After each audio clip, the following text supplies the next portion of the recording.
One of the other tensions to manage that you mentioned that I'd love to get your thoughts on that you talk about in the book is team building versus building the team. Mhm.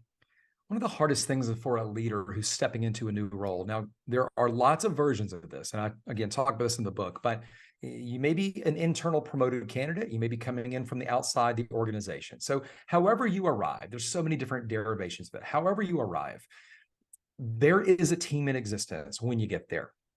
And that team most likely was hired and built around the previous leader, your predecessor. No matter how similar you are to your predecessor, you're different.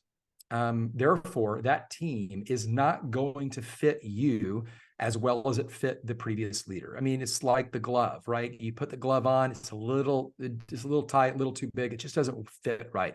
You put your foot in the shoe, it just doesn't feel right. There's something off about this.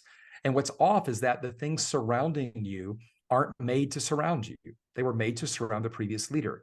So a great leader will, recognize their strengths and weaknesses, their skills, their gaps, fill in those weaknesses and gaps with the team to help create a holistic experience, right? Well, now you're walking in, and so many leaders do this. They want to go on a retreat or get on a ropes course or whatever, and we're going to do some team building together. But the reality is that the team that you have might not be the right team.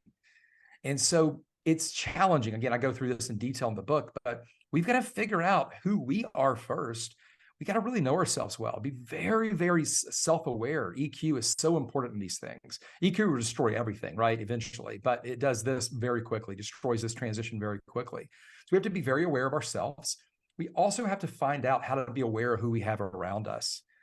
And how do we build relational influence with them and psychological safety in the team so that we can begin figuring out, to use the seats on the bus analogy, not necessarily how do we throw people off the bus, but how do we maybe rearrange some of the seats within the bus?